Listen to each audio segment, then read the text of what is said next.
Uy, anong ginagawa mo? Ay, ligo. Ano itong brush? Ilutok ba siya natin to? Kasi nga madumi na, may mga libag-libag na. Bakit ba? Di ba ka mga ngalawang yan? Hindi yan mga kalawang. Sigurado ka, baka mamamatay yan mamaya. Matay. Hindi nagagana yan. Gagana yan. Lagi kong tinututbrushan to. Hindi mo ba nakikita? Lagi kong tinututbrushan yan. Di ba nagpipilid yan? Kahit anong toothbrush mo dyan, hindi magpipated yan kasi stainless steel yan. Ang panglinis lang nito natin, toothpaste lang. Ayan, toothbrushan natin yan. Kasi marami ng mga libag-libag, so kailangan ng toothbrushan yan. Ayan yan. Ito yung best-selling product natin. Alam mo bang na-sold out ng 2 araw yan? So ngayon, may stock na uli. Okay? Kaya i-check nyo na yan. Dahil marami din sasabi, hindi daw legit. So ayan, guys.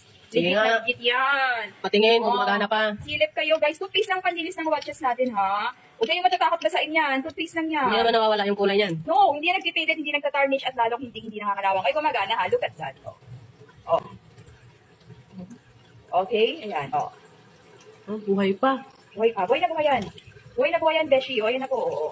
Okay? Check nyo sa Yellow Basket na sold out ng 2 days. So ngayon may stock na tayo. Bebe ko, ganito naman pandilis ng relo. Pag umabot ng 3 years up, syempre, papasukin ng libag. So, toothbrushan nyo lang siya. Kung gusto niyo nang bumalik yung shining ng glass natin, walang ibang gagawin, toothbrushan lang mga bossing.